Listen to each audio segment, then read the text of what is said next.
So we got a couple of these Coleman CT200U-EX bikes into the 50 and 60 mile an hour range with the straight chain.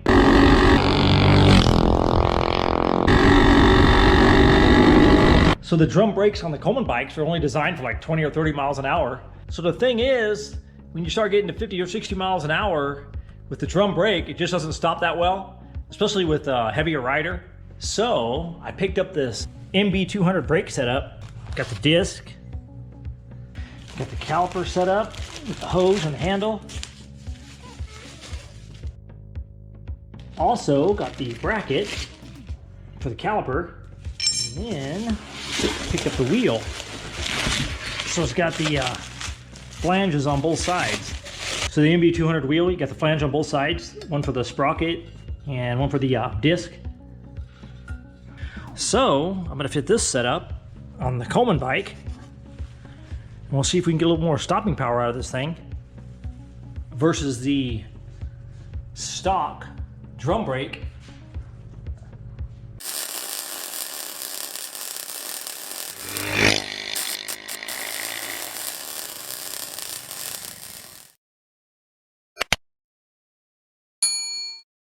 Remove all these old brake parts.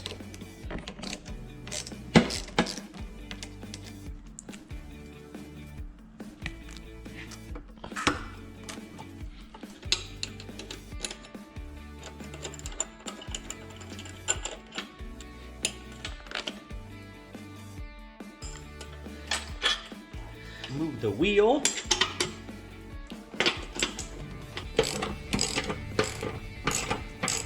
Move the pin here.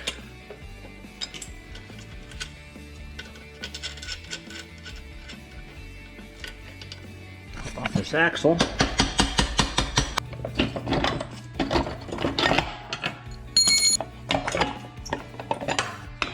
Got the wheel out there. Now I'll swap the tire to the other wheel, or to the other rim.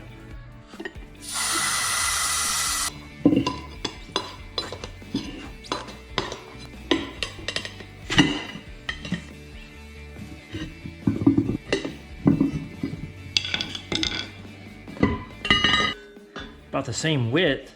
The only thing is on the MB200 wheel, the flanges stick out a little farther. The flange on one side sticks out a little farther. Tires are directional. Got the little arrow on there to make sure that this wheel is on the brake side. So we're gonna make sure it's on this side for the direction.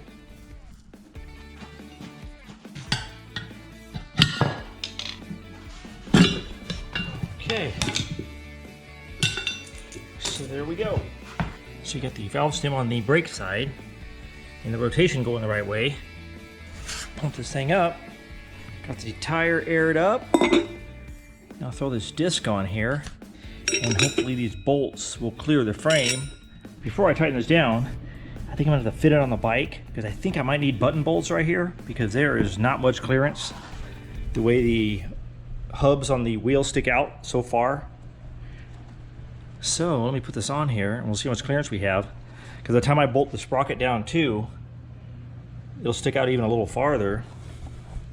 So let's see here, and we'll see if we have any clearance, or how much clearance we have.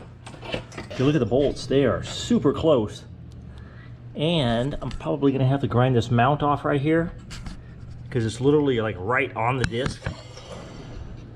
So if I put button bolts on there, I can move the wheel over a little bit, because you need more room on this side for that sprocket. I mean, everything is just super close. Okay. You take and grind this off. Grind this mount off right here.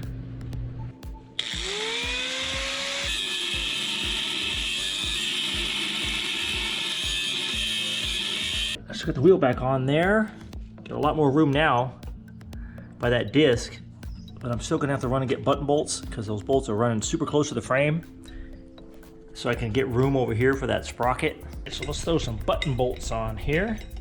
So these should do it, hopefully. Definitely give me some more clearance.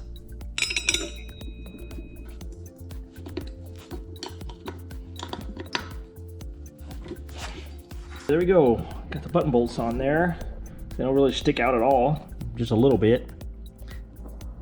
So now let me throw a sprocket on here. Let's see if the 60 will go on here.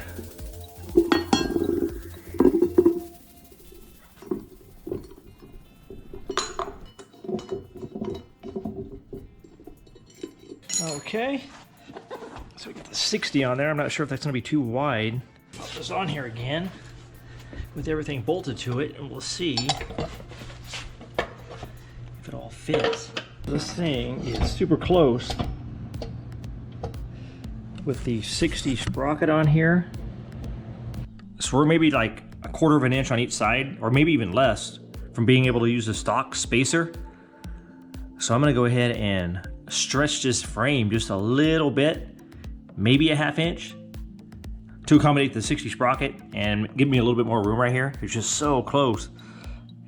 And I'll be able to use the stock spacers that came with the bike. Put some rags on here just so it doesn't scratch the frame up too bad. Alright, so I could use a bottle jack, but I'll just go ahead and use a floor jack. It's easier.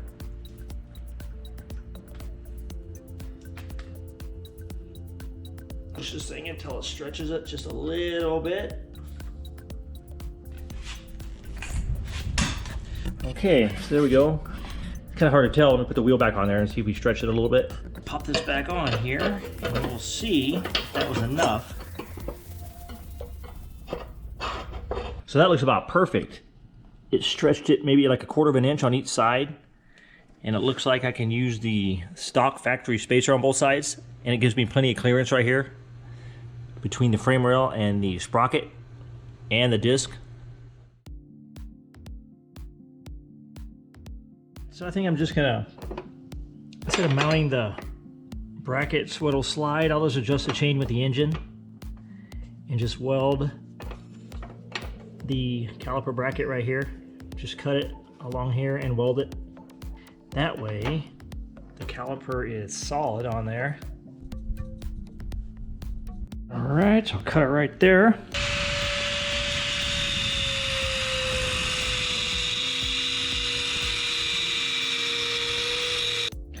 Okay, so if I just weld the bracket right here, I put the wheel on there first and see exactly where I need it, but then I'll just go ahead and weld it right there.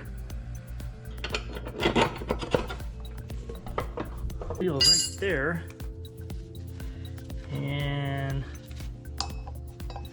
caliper on right there. So I can mount the mount right about there. All right, so we go. So we just put the caliper right there. Just run a bead right there. I'm gonna go ahead and weld this bracket on here.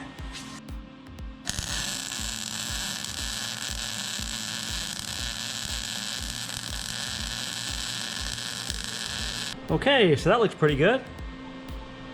That'll work. Go ahead and flip the frame over and weld the other side. Throw some paint on this thing, just to make it look halfway okay. So to accommodate this stretch, I had to order this bolt.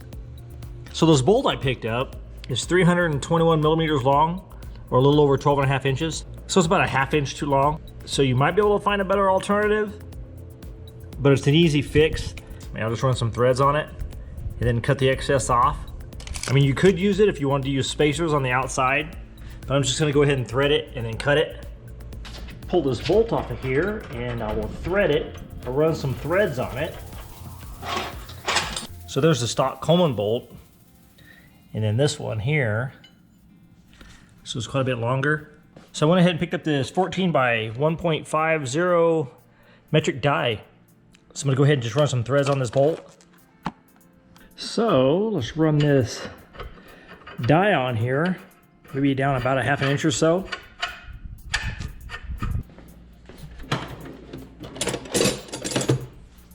And I don't have the tool for the die that's this big. Nothing a giant crescent wrench can't fix. So run this thing on here about a 1/2 inch or so.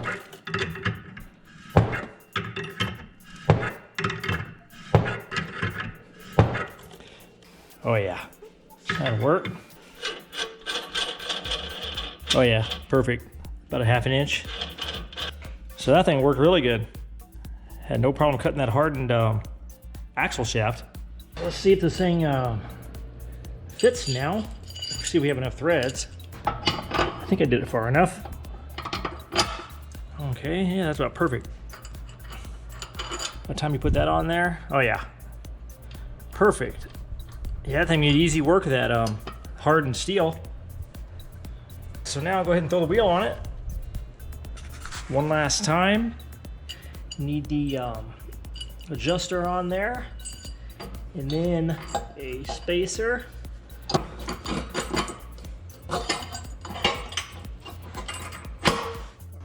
What's cool about it, so now with the stretch, these stock spacers work too, the width. So I'm not making spacers or adding spacers. It's kind of cool.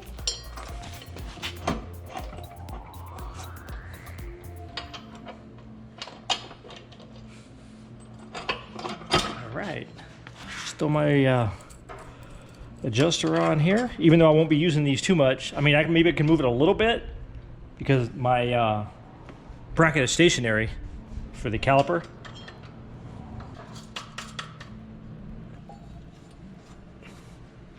I'm gonna run these things all the way to the end just to get the wheel even, all the way to the stops. All right, so now go ahead and tighten this wheel on here, and then I'll cut that cut the axle off to the length that I need.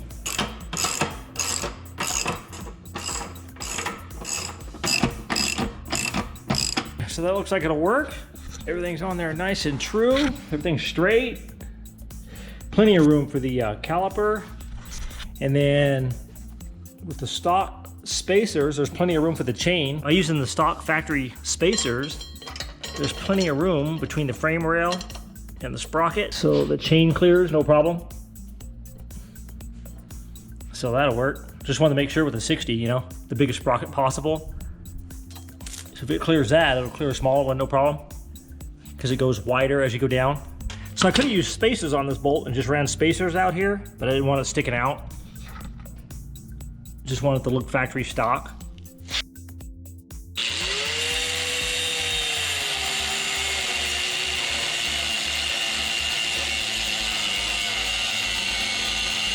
Yeah, you might be able to alleviate all this stuff, threading a bolt and cutting it. If you can find a bolt that's closer, maybe just like a ½ inch longer than the stock one. But anyway, yep, so that looks pretty good. Let me go ahead and throw the caliper on here.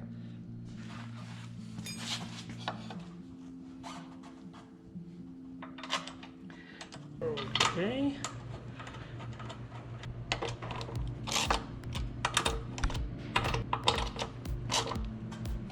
Run some zip ties on here. What's cool about this line, or this hydraulic line, it's already plenty long enough because it's an MB200 line. On the handle, up through here. Tighten this handle down. But anyway, yeah, I think it feels nice. It's really gonna stop. I would go test it out, but half the bike's still apart. This thing's gonna stop really well.